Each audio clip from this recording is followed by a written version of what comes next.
Hello friends, it's Shelley from Koala Knits and Knacks, and I'm so glad that you are here with me. We are going to make a mystery scarf. Now, why is it a mystery? Because number one, you're not going to see it till the end of the tutorial, just like I didn't know what it was going to look like till I took it off my machine. And number two, when you make one, it's going to be different from anybody else's scarf. Nobody will ever have the same scarf based on the way we make it. So I think everybody's scarf is going to look different, which means it's a mystery. What your scarf is going to look like and what the next person's scarf is going to look like is unknown to all of us until we see it. So you're going to need 8 colors of yarn if you're following it along like I am doing. And I'm using Caron's Simply Soft yarn. I've got them all listed down in the description box below. And I'm using my 40 Needle Sentro because I love the width of a scarf that makes. But you can use whatever machine you like. And you're going to need some markers, which I will explain to you. You see the little beads that I'm using for my markers. I'll explain that to you in just a bit. You can keep watching. And then 2 containers to put those markers in. So once you have your supplies and your machine, we're going to make a mystery scarf. Please show me in my Facebook group because I want to see all the different colors and the different ways that your scarves turn out to be. And so have fun. Like, I really think that this is a great tutorial to just have fun with. And so I hope you enjoy it as well. All right, friends, take care and I'll see you in the next clip. Oh, and one more thing. This would be so much fun to make with a child. So if you have a young kid or a grandchild that you can do this with, they would have a ball and it would be a great bonding time for you. So consider that. I think we are ready to begin. I have my 40 Needle Sentro set up. I love the width that it makes for scarves, but you can use your 46 needle Addi, your 48 needle Sentro. You can use your 32 needle mushroom. You can make a thin scarf and use your 22. Whatever you want to do, you do. And just follow the same sequencing. So you know, if you follow my channel, that there are several different yarns that I absolutely love. Top of my list is Caron Latte Cakes. Then I would say Heartland. And then after that, I would think is Caron Simply Soft. I love this yarn. And I had a lot of it. Oh, here's all the labels. I had a lot of it. So I was thinking, what can I do that's different and fun? And this is what I came up with. We're going to do a mystery scarf. And you know, the beautiful thing about this mystery scarf, none of the scarves that you make following the same patterning will be the same as mine, and mine won't be the same as yours, and they're all one of a kind. I think that's just so much fun. So here are all my colors. I have 8 colors that I'm going to just set up in a row here on the floor. I had that one that I forgot to stick in there, but I got 8 colors of this brand of yarn. And let me just get them out of the way here. Put them all nicely. I make them into cakes because it's easier to use from a cake, from a center pull. And then I've got little lunch bags that I cut down and folded over the edge. And in one bag, I have a bead, and you can use a button, use paper squares, whatever you like, to mark the colors. So this is orange, light green, throw those in the bag. We have teal, we have gold, we have pink, brown, dark green, and ivory. I'm going to throw those all into the bag. Then I'm going to grab my other bag. Because there's 8 colors, there's 8 numbers. Now for my numbers, I started at 3 because I don't want any of my row counts to be less than 3. I think 3 is a nice, the smallest number that's nicest to work with. So I have 3, 4, 5, 6, 7, 8, 9, 10, all on these beads right here. Okay, this is why it's a mystery, friends, because you're going to set your bags aside. I'll put them in the center here just so you can see them. You're going to set your bags aside. And every time we pull one, so let's just say I pull this one and this one, I'm going to start with teal, and I'm going to do 9 rows of teal. Make sure your 9 looks different from your 6. I'm going to do 9 rows of teal. Then I'm going to set those aside. All right. And then we're going to continue like that till our bags are empty. But if you don't have 8 colors, then use 6 colors. Just make sure that your numbers that you only have 6 numbers then. So if you, forever how many colors you have, that's how many numbers that you have. And I wouldn't do less than 6. I think that 8's the perfect number because you're going to get a nice variation of row counts to color, and it's going to just be absolutely beautiful. But what you're going to also need to do is you're going to need to get some waste yarn. So it might be helpful to pull the first color first, so you know what color you're going to start with. That way you'll know what color of waste yarn to get, because you want to make sure it's a contrasting color. All right, so grab your bag with the colors, mix them around, and grab one. And I've got light green as my first color. You're not going to put that back in the bag until all your colors in that bag are gone through. So I'm going to set light green aside. I'm going to take my numbers bag and I'm going to do the same thing. I'm going to grab one, and I got a 5. So I'm going to put those 2 aside, light green and number 5. I'm going to grab my waste yarn. I grabbed this one out of the cupboard and it will work because I can see this against the first color that I pulled. And we're going to bring our last white and our first black needle in line with our yarn feeder. Now, I have no idea what those little numbers are in there, and I just use the white and the black. And I take a black permanent marker and mark the divider between them. So take your waste yarn. You're going to cast on in front of that first black needle and behind the next. In front and behind all the way around. And you're going to let that yarn slip through your fingers. Don't put any extra tension on it because it'll make it easier to knit the next row, because there's no weight of a project yet pulling it down. So make sure it's nice and loose.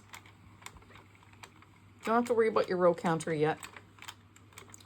It should be behind that last white. Then when you're putting it into the yarn guide, push it down with your thumb, because these centros are funny, and there's a little nook there that it has to get into for these little needles to pick it up. All right, and so I hold it between my fingers like that. You can go ahead and use the tensioner if you like. If you're using the same yarn as I am, I would use the tightest tension, just because these little nooks on these needles are smaller than the Addi, and if the tension is too loose, it will miss the nook of the needle and you'll get a slip stitch. But I'm going to hold it in my fingers, between my fingers, and then I can control it. You're going to go slowly on your first round, making sure that those needles pick up the yarn. Take it down through the loop. See how nicely this is working? Because we cast on loosely. Those loops are nicely over those 2 pink teeth. And I always go fairly slow for the second round as well. And here's where you can use as many rows of waste yarn as you're comfortable. I generally do about 7 rows.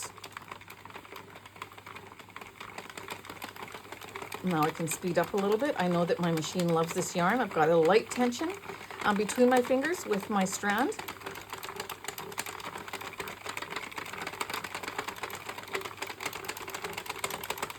Oh, I love how quiet these centros are. They're so much quieter than the Addis. They're definitely not the quality of the Addi. Don't ever think that they are. They're not even close to the quality of the Addi. But if you do the things that the machine needs you to do in order for it to work properly, like proper yarn, proper speed, proper tension, you'll have no problem using your centros. I love all my centros. All right, so I'm going to cut off that tail of my waste yarn. I have the last white and the first black lined up with my yarn feeder. That black divider that I marked is right in front of there.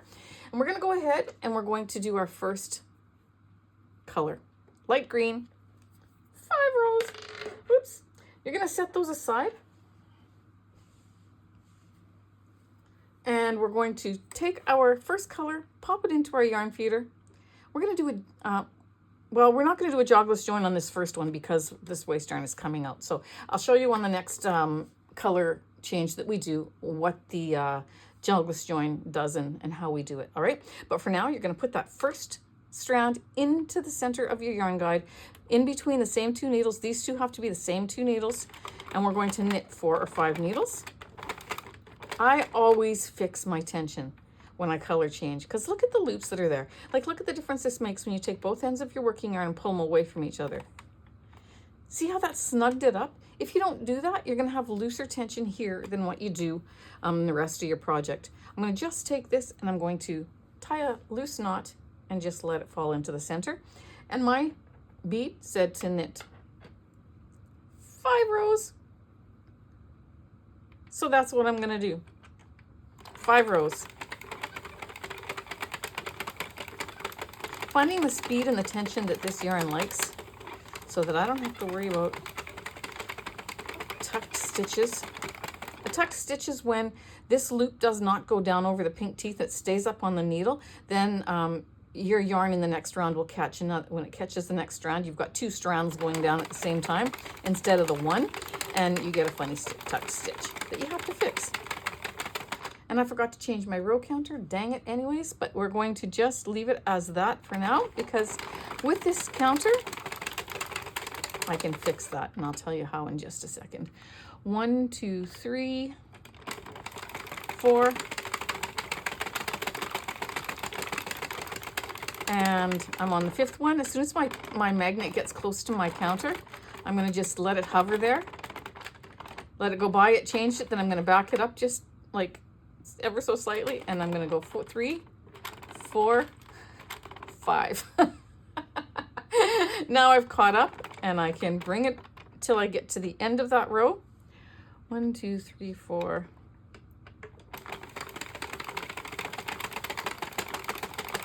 And 5. So now I finished row 5. 1, 2, 3, 4, 5. So that's all you have to do if you make that same mistake as me. Just back it up ever so slightly, and that magnet will count the rows that you missed. Or go get yourself a magnet and just reset your counter and swing it in front until you get the right number. But anyways, that's 5 rows. We're gonna go ahead and we're gonna cut that yarn tail. We're gonna pop it into the center between the last white and the first black. We're gonna set this first set of numbers aside, number and color aside, because we're not gonna put it back in the bag. We have to get through all 8 before we return them all back to the bag. So taking our bag, we're going to mix them up again. Don't look, grab one and pull it out. I have dark green. Set that aside. Then take your numbers bag, grab a number, and 4. Okay, so I have dark green, 4 rows. I'm gonna set those aside, but not with the other beads, because I don't wanna, if I have to get up for any reason, then I wonder which one was the right row. So set these aside by themselves, so you know those are the ones you're working on. So I'm gonna take my dark green, I'm going to add it into my yarn feeder, pressing down with my thumb because it needs to get into the little nook of that feeder there. Then you're going to take it to the right side of that last white needle, and you can see these 2 tails are now crossing each other. When you knit in the circular, every time you come around, your yarn lands on top of the other one, and then you go around and it lands on top of that next row. And so we have a join, a color join that is off. Like it's the last color is below and the first color is on top, and we want to make a jogless joint and pull that yarn strand down in line with the last color so it just flows nicely to each other. And this is how we do it. We're going to put that next color onto the right side of that last needle. We're going to then knit 4 or 5 needles. Help these loops underneath the dividers, I always do. And then you're going to pull away from each other and tighten that up. Then we are told to knit, let me see, what was it again? 4 rows. So it's best to tie your jogless join after 4, 5, 6 rows, somewhere in there. So I'm going to knit my 4 rows. 1, 2, I'm just putting a very light tension on it. 3,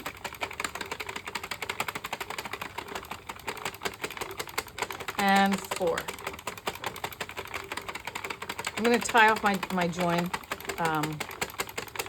after I add my next color. There we go.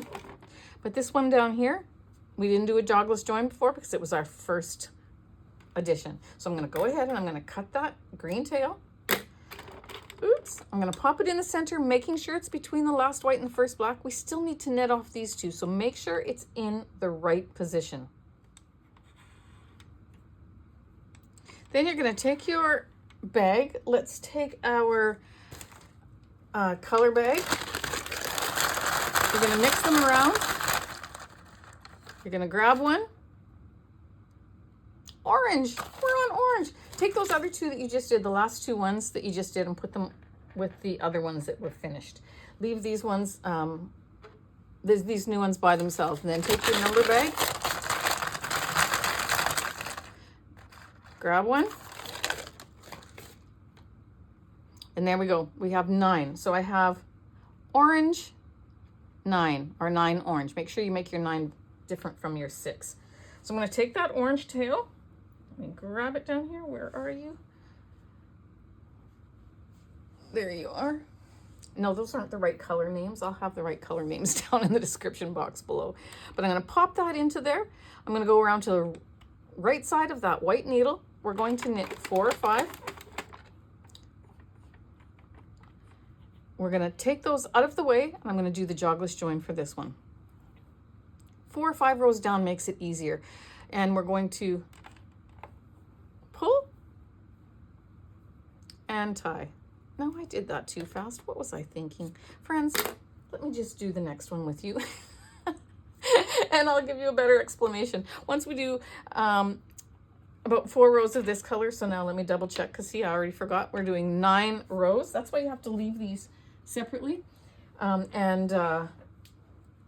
You can go back to them and see where you were at, but I helped those down. I'm going to fix my tension, and we're going to knit 9 rows, but after 4 rows, I'm going to show you how I did that jogless join. I did that without even thinking. So let's knit 4 of our 9.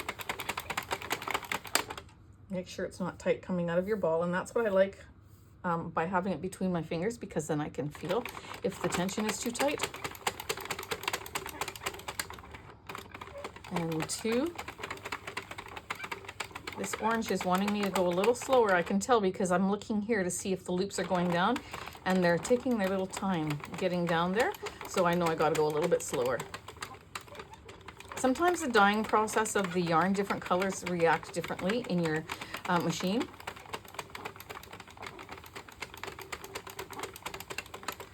Now, I said 9. I want to count to see how many I did because I was talking to you, and I also want to show you how you do that. So I always do it on the opposite side away from me, but what you're going to do is you're going to look underneath one of the dividers. Don't count by the needle, count under the divider, pull it down and count the ladders that are there, like the bars that you see. So 1, 2, 3. If I do it across, I just pull down and I can clearly see that there's 3 rows that are done, and I am doing 9. So this will be 4.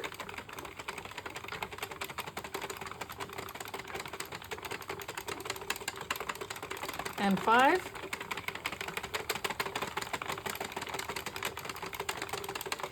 I'm starting 6, but I'm going to do my jogless join. Now you can do a number of rows and then go back and tie them off. Just don't make it too long, or your tension will be looser. The closer it is to the top here, the tighter the tension is, which makes it easier to feel where the stop is for when you're pulling apart. But you just put your thumbs over each strand, and you're holding the other strands in your fingers, and you pull them away from each other until you feel it fall into place.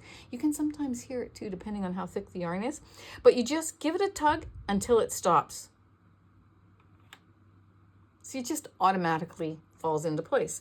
Then when you're tying this first one, you don't tie it tight. You tie it till it reaches the surface of the work, but you don't pull it any tighter, or it will tighten the stitch on the other side.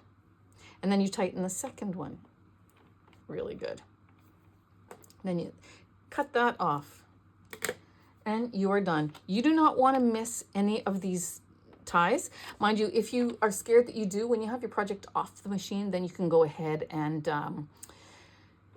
turn it inside out and tie them all from that point too. Maybe at the end of the scarf, I will leave several of them, and then I'll turn it inside out and I'll show you how you can tie them off when your project is off the machine. So be watching for that as well, okay? So I'm going to continue on till I have 9 rows done. 1, 2, 3, 4, 5. This is 6, 7, 8, and one more makes 9. All right, so that was 9 rows. I have my black divider in front of my yarn guide here, and my counter says 18, so I know I'm right because I did 4 plus 5 is 9, and 9 is 18. All right, we've got 3 colors done already. We're gonna go back into our bag, pull a number, number 10, and pull a color, pink. So now I'm gonna take pink. You're gonna say, pink and orange look terrible together. Just go with the process. Go with it. Trust the process. At the end, I have no doubts this is going to be absolutely beautiful. So we're going to cut the tail of that last color. We're going to pop it in between the last white and the first black. These two still need to be knit, so make sure that it's in the right place. We're going to take pink. We're going to pop it in there. We're going to hold both tails. We're going to knit 4 or 5 needles. We're going to fix our tension. And we're going to knit 10 rows.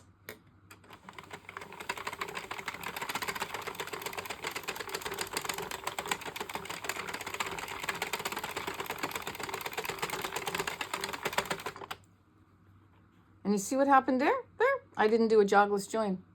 I just left it. So if that happens to you, I'm leaving this in here. Of course, I could start over and pretend it never happened, but if that happens to you, don't stress about it. I could tell because it's not crossed. But this one won't be a jogless join. We're going to take the 2 of them and we're just going to tie them really tight. Pull that first one tight and then the second one tight. Cut it off.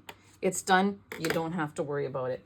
And if you are like me and you get ahead of yourself and you forget, just do it that way. And it's no problem. All right, I'm going to keep going for 10 rows. There we go. I have finished my 10 rows of pink. I'm going to cut my tail. And we're going to just continue on. So I'm going to grab my numbers bag and I'm going to pull. It's a 6. Make your 6 and your 9 different so that you can tell. Like my 6 has more of a rounded edge on it like that, and the 9 is straight. So I know which one I'm pulling. So I'm going to put that 6 aside. Teal. Oh, that'll be so pretty to have teal next to the pink. So I've got my teal. I'm going to take the end, once I find it, and I'm going to pop that into the center. Friends, don't let me forget to do the jogless join. You got to somehow tell me, figure out a way to tell me. I'm going to take this and put it around the other side of that white needle. I'm going to hold both strands. I'm going to knit 4 or 5 needles. I'm going to fix the tension at the beginning of my row.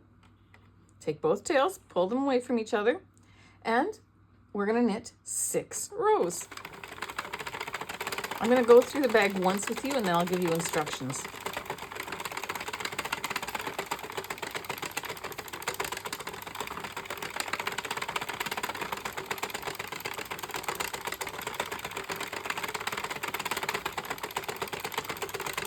This is 5 and 6. Now your counter will be different than mine because you're pulling different numbers. So I finished this one. Now I'm going to go down to here and I'm going to tighten my jogless join.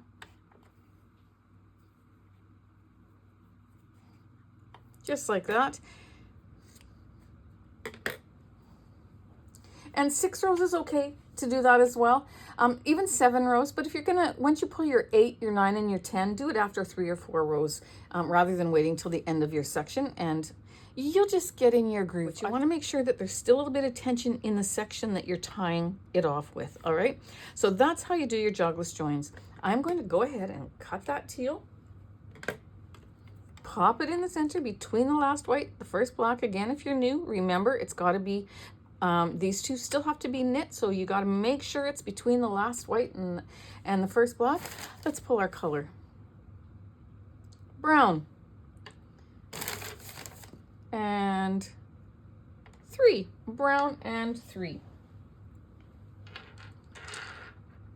All right, those beads are rolling all over the place, but don't put them back in the bag because you don't want to pull the same number twice until, like, you want to make sure that you get through all of your colors and all of your numbers before you throw them back.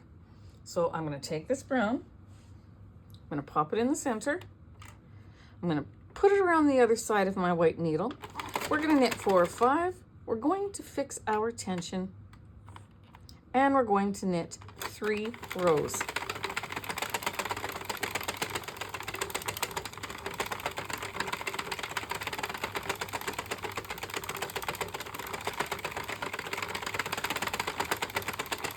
There we go. Finished. Now you can see this is after 3 rows. It's quite close to the needle, so that's as close as you want to do it. I'm going to leave it. I'm going to knit a few rows of my next one, next color, before I tie this off. I just find it easier if it's a little bit further down. So I'm going to cut that brown, pop it into the center. We're going to go ahead and grab, we have an 8. Only have 2 more colors, and a gold. 8 and gold. So I'm going to take that gold, I'm going to pop it into my yarn feeder, do a jogless join. See, because you need to make sure that you push it down with your thumb. Do a jogless join, knit 4 or 5. And you notice how I never had any problems with tuck stitches with this yarn. It just knits beautifully. I'm going to go ahead and knit 8 rows. But after this row, I'll tie off my jogless join. That's 2 from the previous one. This is the one that I just did. We need to tie this one. You don't want to miss one of these, because if you do, and you get your whole project finished, this could come undone and you'll get a big hole there. So don't miss any of them. See, just fell into place. And it's easier to do. That's about 5 rows down. I'm going to continue on getting my row count done with this gold, but I'm going to do a couple more rows and then I'm going to tie off that join.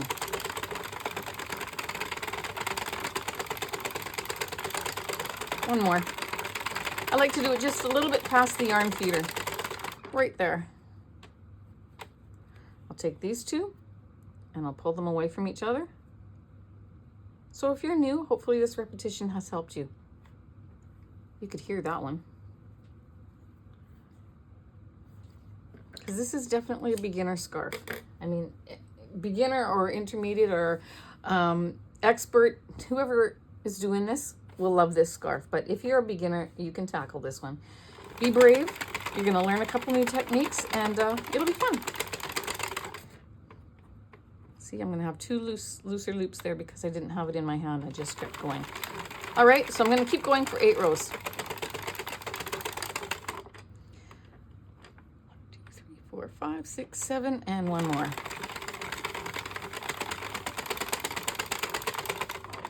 There we go. So I'm going to make sure 1, 2, 3, 4, 5, 6, 7, 8. Let's pull our last number. It is 7. And our last color will be ivory. There it is. So I'm going to take my ivory.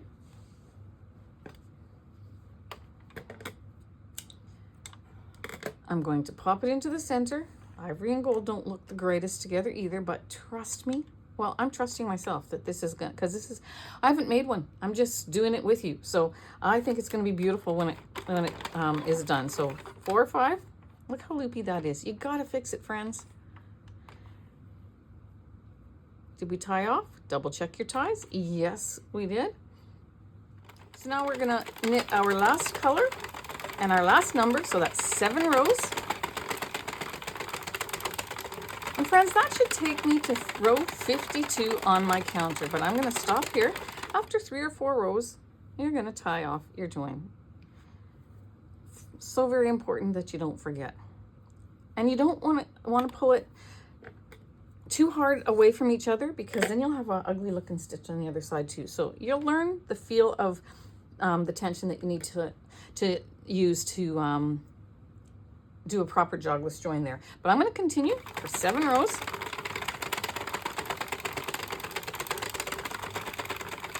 So this is 6 and 1 more. I think 1, 2, 3, 4, 5, 6, 7. Watching for the black divider to come around. There it is. I have gone and used all my colors, all my numbers, and we have 52 rows in our set. So now we're going to take our numbers again. That's a color, that's a number. Number, you can separate these better when you're doing it on your own. 3, gold, 7. Like if you have 4 little containers and when you finished using one, throw it in a container and keep the one out that you're working on. Then you don't, you know, if you step away, then you'll think, which number was I on? Because you have them all mixed up in the same pile. If you take them out of the bag and you put them all in the same pile and then you have to get up for any reason, you'll come back and you'll say, I have no clue what number I was on. I forgot. So be strategic about that too. So now they're all in there. I'm gonna shake them all up. I'm going to cut this ivory, pop it into the center. And I sure haven't drank much of my coffee. It's cold, but it's still good. And look what I just noticed. There's a ladder here. Oh my gosh. So I slipped. I missed 1, 2, 3, 4 stitches and didn't realize it. We're going to fix that when we get to them. All right. So we should have a count of 52 rows. I do not want my project to start buckling up like this because it's touching the table, and if I keep going, it's going to get a loose tension up at the top here because it's pushing up on itself. So you want to pick up your center and roll it into a donut. Just like that, making sure that that tail stays out because we still need to take care of it. And we're going to start the process all over. So we know that every number added together comes to 52 rows. So a whole sequence of beads, buttons, paper, whatever you're using, will equal 52 rows. Now we're going to start that whole process over again. And we're going to keep going until we get to the length of scarf that we want. I'm going to do close to 300 rows. So that means I'm going to repeat this. I think it's 312 rows if I repeat it 6 times. You can stop at any point. You don't have to finish all the beads. When I get closer to the end, I'm going to decide. I don't think I want to do 312 rows, so I might stop it in the middle of the bag. We'll see how long it's getting. But stick with me for the first round because I'm going to fix those. If you don't know how to fix those, I'm not going to leave it like that. And I missed it because I was talking to you, so I'm blaming you. I'm going to grab my first number. 9. And my first color. How did that happen? It's the same, light green, but let's just do it. 9 rows, light green. We're going to pop that into the center. We're going to do a jogless join. And I'm going to knit 4 or 5 needles, help those loops down. If you get the same color the first time, don't sweat it. I just about sweated here, but don't, because the next color will be different and it doesn't matter. Once you're going to pull and just go with it as it comes. Don't try to plan it, friends. I like to plan things in my head, but I'm going to just go with it and we're going to make it exactly the way the bags tell us to, and we'll see what the end result is.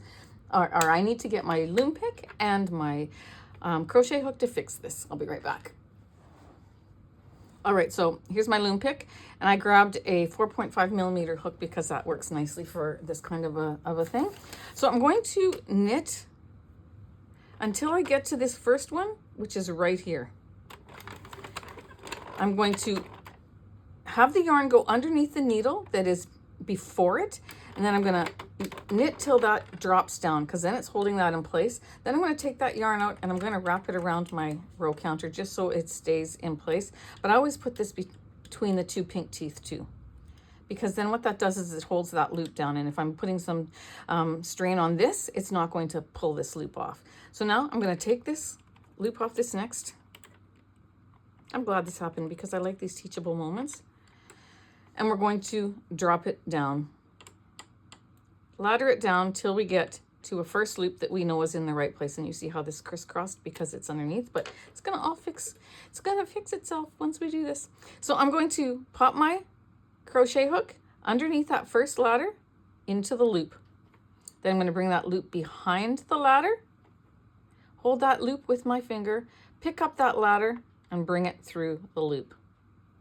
I'm gonna take the next one, put the ladder on my hook, go into the loop, bring the loop behind the ladder, hold it with my finger, grab the ladder and bring it through. Go under the next ladder, into the loop, bring the loop behind the ladder, grab the ladder and bring it through. You can slow this down in the top of your screen if you like. You can put several ladders on your hook like that if you like, and then you just take the first one, and it's like a two-step process. So the loop is in the front, you bring it to the back, that's one, take the ladder, bring it through the loop, that's two.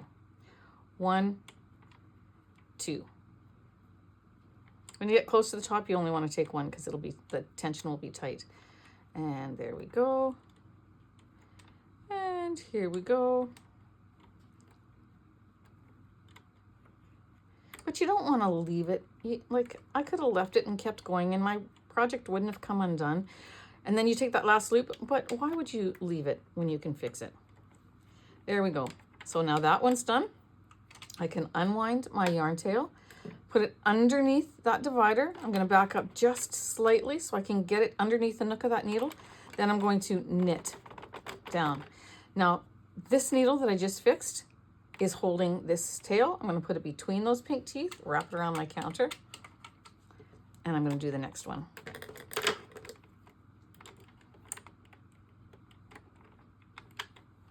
Pull it off, take it down till I get to a loop that I know is correct. Now you see this is crisscrossing, but it will work itself out when we get to the end, hopefully. But you're gonna find the first one. So this one, this bar here is before this bar, so you're gonna make sure you take that one.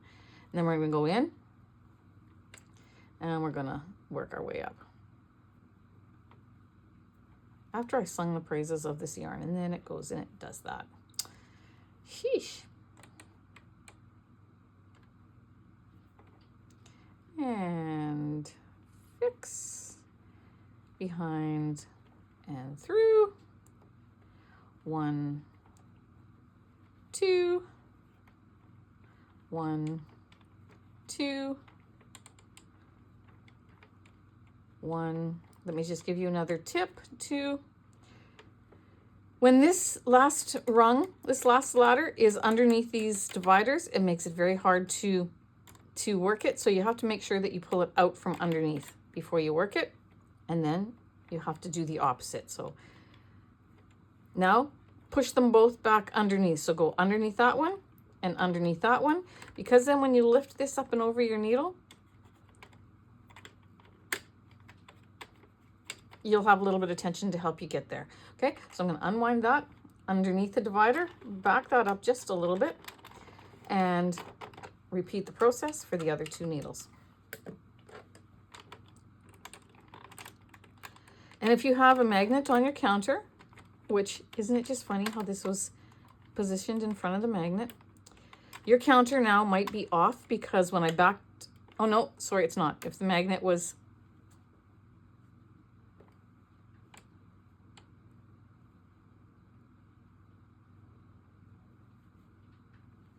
all right, so there's my loop. You can see these are already straightening themselves out. And I'm gonna fix. And let's take this next yellow one. And then because you're stretching this, the tension on the outside of the work when you have it off the machine is you're gonna be able to see that stretch. I will show you how you fix that, so make sure you stick with me. And I'll teach you how to straighten that tension out so you never knew this even happened, okay? So I'm gonna go ahead and I'm going to fix the ladders all the way up to the top, hook it onto my needle, knit it off, and I'm gonna repeat the process for the last one. And then we'll just continue on as though nothing ever happened. So that's out from underneath those 2 bars. knit it off, put it back underneath those 2 bars so that you can stretch it over. Now, because my magnet is there, it's going to be a little tricky, so I'm going to use my loom pick. Get under there and over and under the divider. We have one more to do, and I'm just going to swing that under the divider and under these loops just because that magnet's in the way. You won't have that same problem. And I'm going to remove and go down to the first loop that I know is in its correct position. That's this one. And see how that crisscross worked itself out? Everything is lined up the way it needed to be. Hallelujah. And I'm going to work this up, add it to my needle, and I'm going to continue around. And see, I would have forgotten if this was in a big pile of numbers, I would have forgotten what number I needed to make. So set the row count number and the color number, well, mostly the row count number that you're working on, aside, separate from the other ones that you've done, so that you can go back to it and know where you're at. All right. I'm going to work this up. I'm going to hook it onto the needle, and I'm going to finish knitting 9 rows.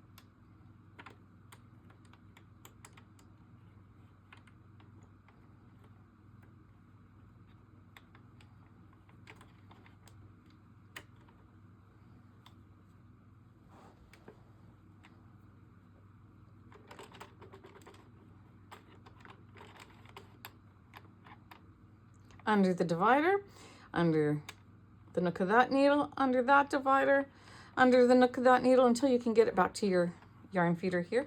Make sure that your yarn strands are in the correct position to knit as you get going. There we go.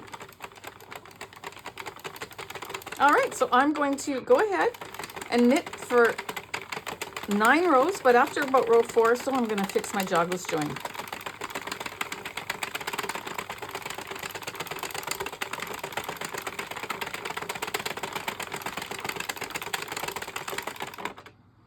There we go. So just remember,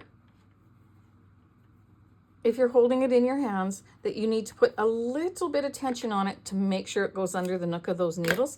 And what just happened with that slip stitches that went behind the missed stitches, that was probably because I needed a little bit more tension, but I didn't catch it as it was going.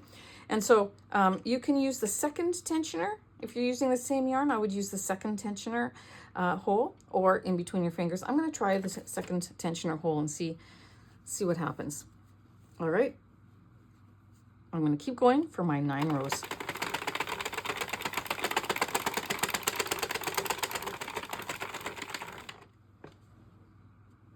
All right, 9 rows completed. I'm going to do one more color with you and set you free. Okay, shake that up. 4. I have 4, so I'm going to set these ones aside so they're not going to confuse me as to the numbers. I'm going to set my 4 over here on the other side. Mix those up. Grab one. Gold. So I'm going to do 4 rows of gold. Taking that gold, I'm going to put it inside, push down with my thumb, get it to the other side of that white needle, knit 4 or 5 needles, fix the tension,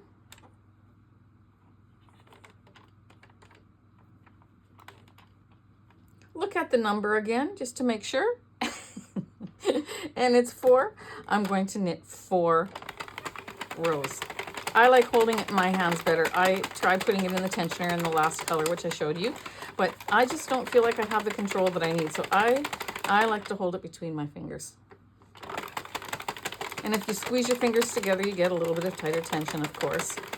So friends, you keep doing that, pulling numbers and colors until your scarf is the length that you want it. For an adult scarf, I'd go close to 300. For a child scarf, maybe a little less, 250 or so. And have fun. I'll see you as I progress. All right. And yeah, I'm looking forward to seeing the end project. Now, see this color sequencing right in its own is going to be very, very pretty. Like, I think it looks gorgeous, actually. I'm excited.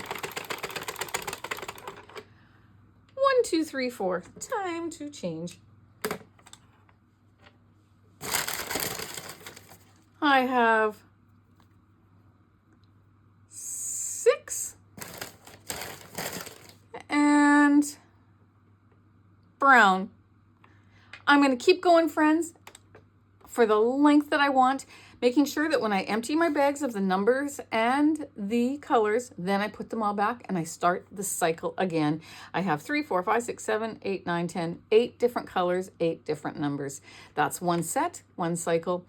Do that whole cycle, then start over for the length that you want. Have fun. I'll see you once I get progressing along and let you see what it's looking like.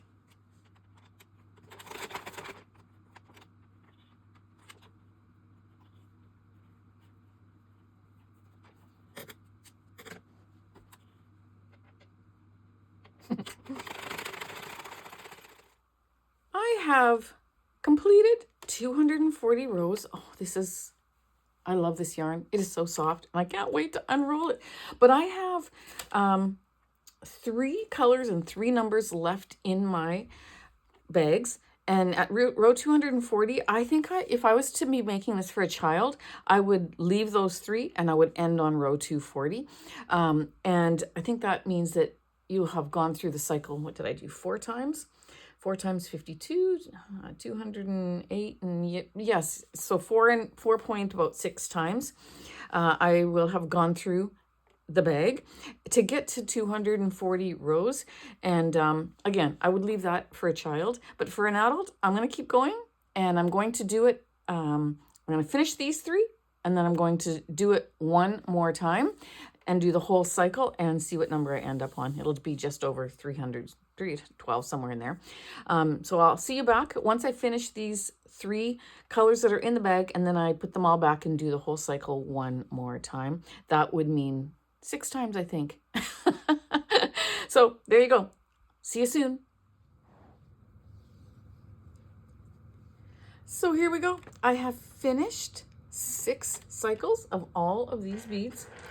All of these numbers and rows. Let me just put them in a bag. I'm going to mix them up. I'll sort them later, get them out of the way here.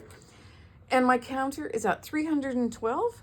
And so I am going to now cut this last tail, which was pink for me. I've left a few of them to do the jogless join with you after we get it off the machine. But I can still see against my pink against the purple, but it's a little bit light. So I'm going to just go ahead and choose one of my colors that are down here. I want to be able to see it really clearly. So I'm going to just choose this teal just as my waste yarn. And I don't have to do a jogless join with it because it's my waste yarn. It's coming out. But that light lilac color would have been too light to see against the pink. Oops. Lighten the tension here. So I added my waste yarn and I'm going to do 7 rows.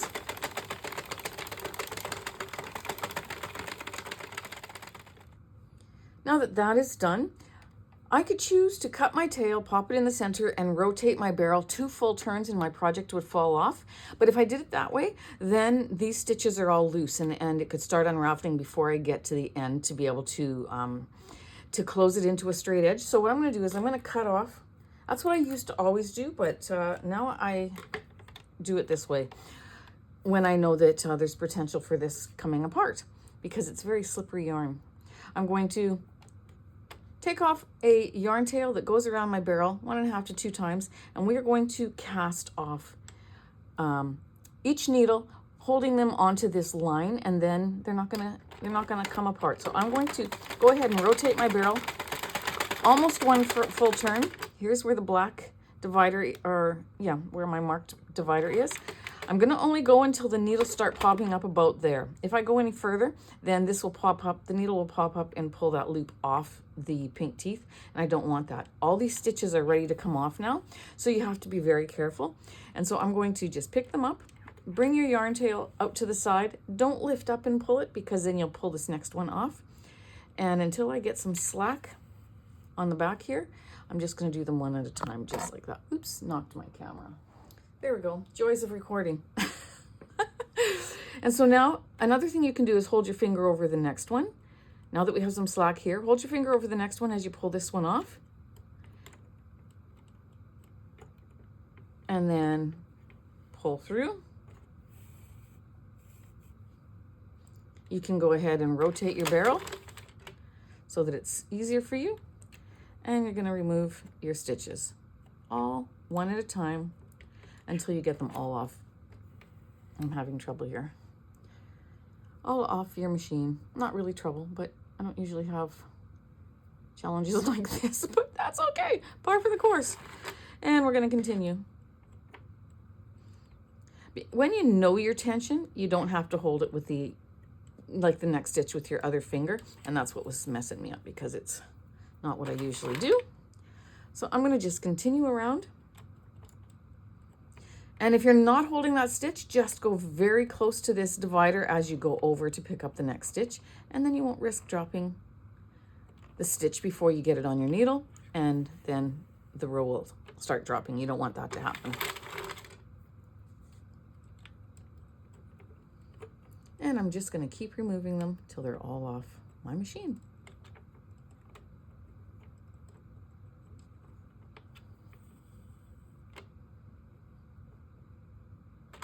But be very careful if you're using the same yarn that I'm using here, because it is very soft and slippery. And when that is the case, sometimes these little loops can pop off these teeth really easily and cause you a little bit of havoc. So there we go. I have that off, and this line that we just put through all of those stitches will hold them in place. I'm going to cut this off. It doesn't need to be so long. We'll hold them in place so they won't unravel while we work. So I've left these color changes here untied so that I can show you how to do it off the machine. That's why you see those loose stitches there. That's what it would be like if you did your scarf up and then you forgot to tie it off on the inside, and then it would eventually just pull apart and unravel there. So I'm going to remove my machine, then I'm going to be back with you, and we're going to take a look at this beautiful piece. Okay, we have our beautiful piece off the machine, and I've taken the center out a little bit, just the end of the piece, because I left some of these joins to do with you. Again, you can choose to tie them on the machine like we did all the rest, or you can choose to do them off the machine. And when you do them off the machine, you're going to take your two tails, just like this. You're going to put one finger on the top color and one finger on the bottom color, and that's just to hold it down and in place as you pull this up. And you're going to just take this and you're going to give it a light tug up. You'll feel it stop. And look how that lined that up. This one, these ones don't look like they're lined up for some strange reason. I don't know why. Maybe I didn't tie them tight enough. So I'm going to untie those knots. Sometimes I don't tie them tight enough when I do them on the machine, and that's what happens. But now you can take a look at them. Because you see, this didn't come into alignment with each other. So I'm going to undo that, and I'm going to redo this one. And now it's in alignment. Maybe that wasn't in the camera. That's okay. I find it easier to do off the machine, to be honest with you, because then I can see exactly where they are. And luckily these picks are very great for undoing knots. And I'm going to fix that one a little bit too. And then tie a knot. And then I'm going to move up to this next one here. And I'm going to do the same thing. Another thing you can do is you can pull it apart like this when it's off the machine, but I prefer to hold it into place like that. And just to pull up, just give it a gentle pull and it will fall into place. And look how beautiful that is. I do prefer this method other than doing it on the machine, because I can actually see when the lines match up. And here's this one. We're going to do that as well. See, you heard that. I'm sure you heard that on camera. You could hear it falling into place. And it'll just stop. You give it a tug until it stops, and you tie and you tie. And of course, that's the waist yarn, so you don't have to do that one. But we're going to now unravel this beautiful thing. Cannot wait to see it. Get this out of the way.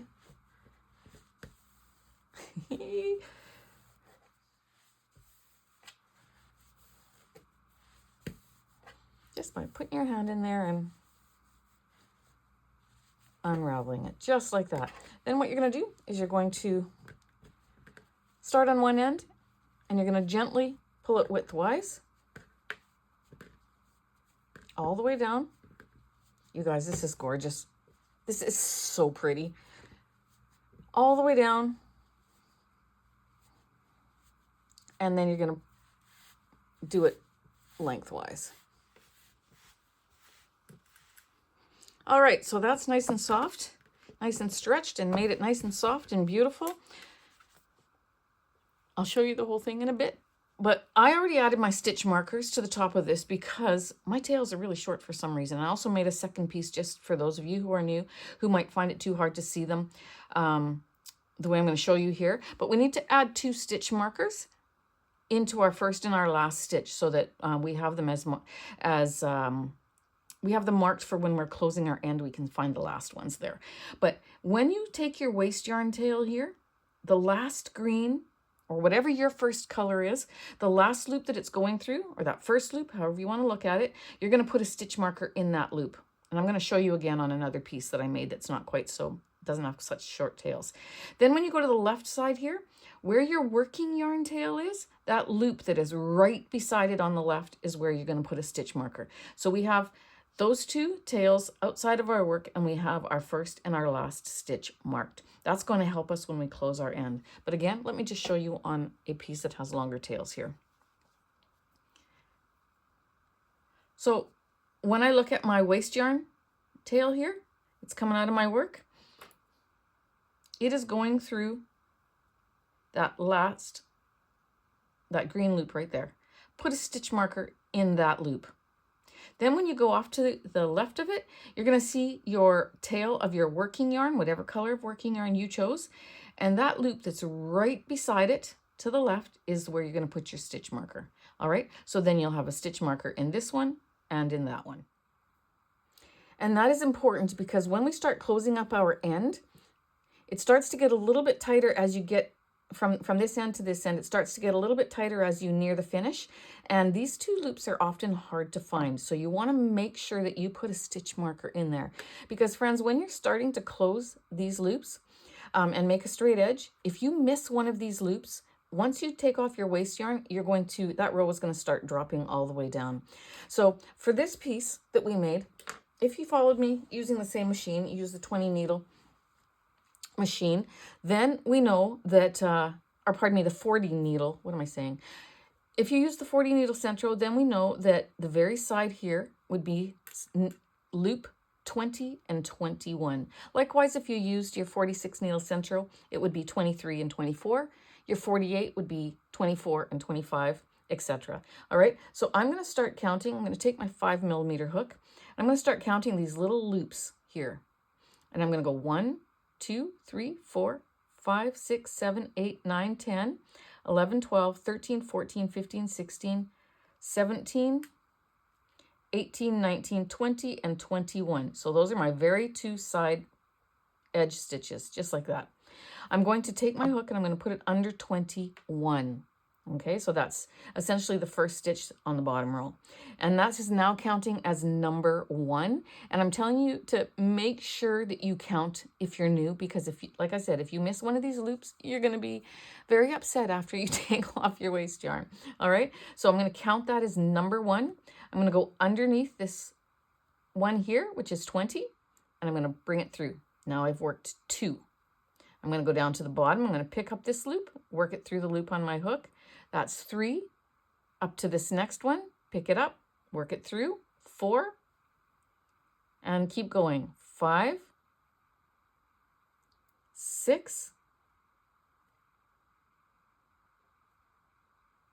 7, 8,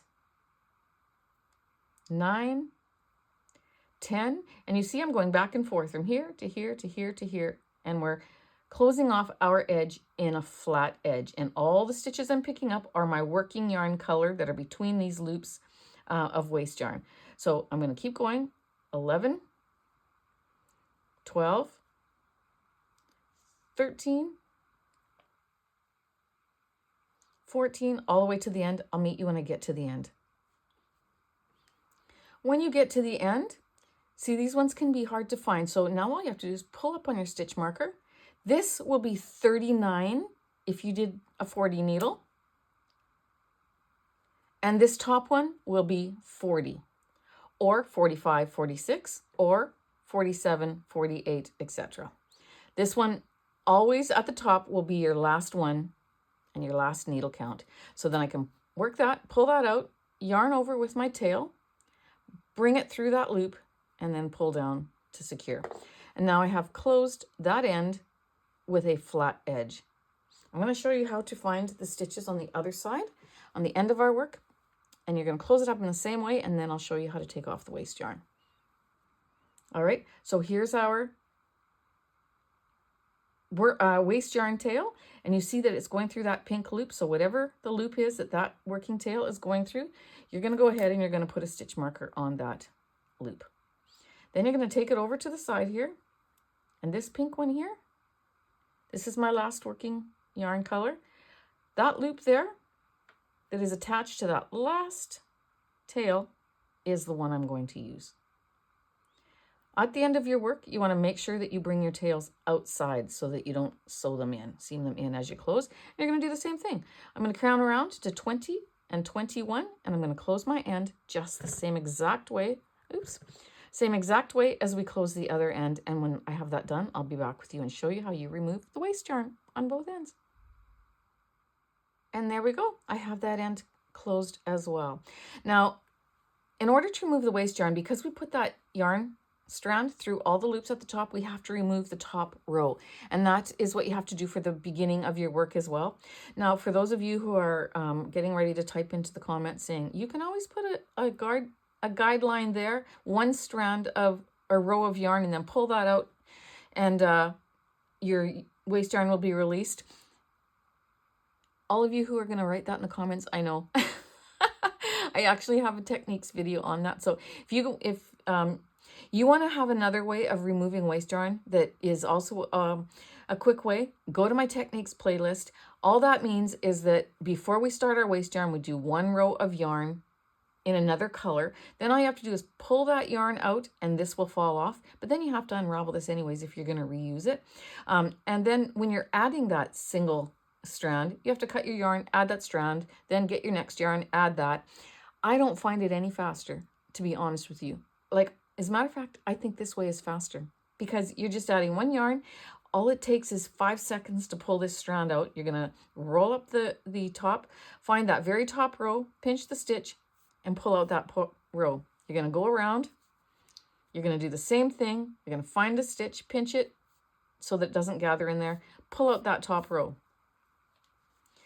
And you're going to do the same thing till you have that first row released, just like that. Then all I do is I take it and I wind it. So I'm winding it as I'm removing it. And if you do it the other way, then, you know, you have this big chunk and then you have to it's not faster. I'm sorry, but it's not. And I say this all the time. I would love to have a race with somebody because people always say, why don't you do that extra row? And then you just have to pull that out and your waste yarn will fall off. And you're absolutely right. It does work that way. But you still have to then unravel this, and you still have... No, I don't like that way. I do have it on my channel, and I've thought about trying to do it and to, you know, get into that habit, but I honestly feel this way is faster for me. But if you like the other way better, I'm happy. Go for it. Okay, so I'm going to pull out this first row. And if I've confused you just now and you have no idea what I'm talking about, go to my techniques playlist and look for the tutorial that shows you how to remove waste yarn quickly. But I don't think it's as quick as this way. because there's more steps. But anyways, both ways are great. If you're not going to reuse your waste yarn, if you know that that's the last time you're going to use it because you've used it several times, then of course that would be a faster way, because then you pull it off and then you just chuck the whole piece in the garbage and you don't have to rewind it like this. But if you're going to reuse your waste yarn, this is the way to do it. For me. All right, so now all I'm going to do is I'm going to hide my tails. This one's going to be hard because I don't know why it's so short. And show you this masterpiece that we have created. But to hide my tails, all I'm going to do, very simple. I've got my edge like that. See how pretty that is? Just turns out so beautifully. And you can leave it like that. You do not have to add a fringe to this. You can just leave it and it will be very, very pretty. All I do is I go back and forth underneath the one strand that's there, and then back under this one, and the next one, and the next one, and I just do a few, and then I go back in the other direction. Just picking up one strand at a time. I don't have to go all the way to the end. That is probably sufficient, just like that. And then I'm going to go right into that seam and in between the two layers of my work. Bring it out and cut it off, and that's how I hide my tails. This little loop will be hidden when I put my fringe on, so I'm not going to worry about it. But there we go. Let's take a look. All right, so here's the beginning, and this is what it turned out like. I'm just going to go down the edge, down the rows, just to see. So 1, 2, 3, 4, 5, 6, 7, 8. This is where our first block is. The next block starts here. 1, 2, 3, 4, 5, 6, 7, 8. Look how different they are. And then we continue on down.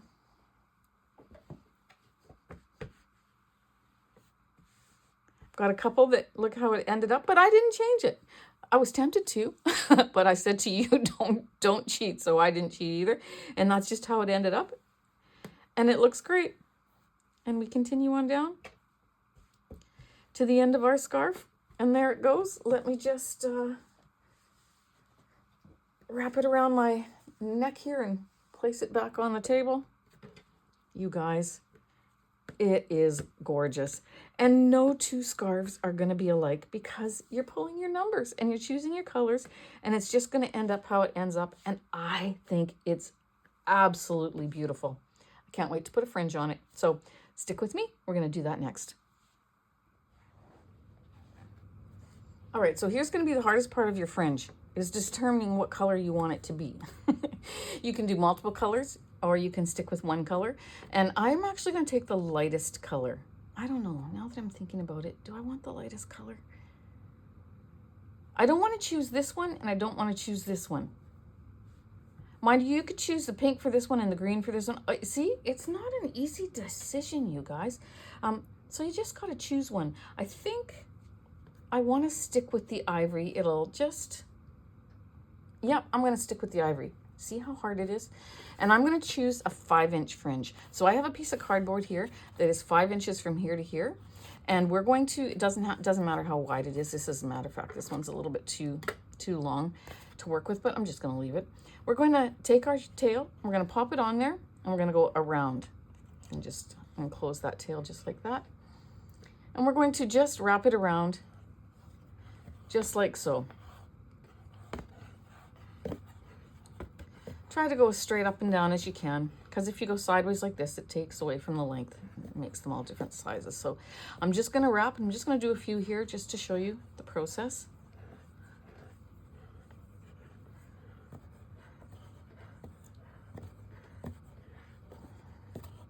That should be good. And then you're going to bring that down. You're going to cut this at the bottom here. But all you need to do is make one cut. And don't worry about that last tail, because some of the end ones you're probably going to throw out anyways. But you're just going to take one cut. Doesn't matter if you go there, wherever. You just need one cut across. Just like that. Now what you have is a fringe that is 10 inches in length, okay, because it was wrapped around the cardboard. But then when we put the fringe on, we're going to fold it in half and it's going to become 5 inches again. All right, some of these shorter ones that are, because of the way you cut, are not usable. There should be about maybe 2 or 3 of them, maybe 4 in there that are like that. Choose the ones that are the right length. And we're going to put it in half, just like that. We've got the loop at the top, the straight ends at the bottom. We're going to grab our crochet hook. Now for this particular thing, the 4.5 millimeter is better, or even the 4. I mean, you can use the 5 if you want, whatever you're comfortable with. And we're gonna go along the base here. If you find you can make them really even by following the rows. So I have the rows here, you can see here. And put your fringe into each row and make it evenly across. Now, what I'm gonna do, I think, is I'm gonna make these a double thickness. So I'm gonna take 2 of these, put them in half, and I'm going to go into that first stitch just like that. Make sure those are in half. I'm going to grab the end, the loop, and bring it through. And then with that loop, I'm going to take the ends, tails, and bring it through. Now here's one thing, and then pull really tight. Here's one thing that you need to pay very close attention to. You want your fringe, the right side of your fringe, there is a right and a wrong side. This is the wrong side. You can see that little V there. This has a bar going over it. That is the right side. In order to have this bar on the same side all the time, you have to go from the back, and you just space these out evenly. You might not get into every row now that we doubled it. You go from the back to the front, grab the loop, bring it through, and you can grab those tails with your crochet hook too and bring them through. Then tighten it really tight. You've got your bars that go straight across, all on the same side. So pay particular attention to that as well. And take 2 more.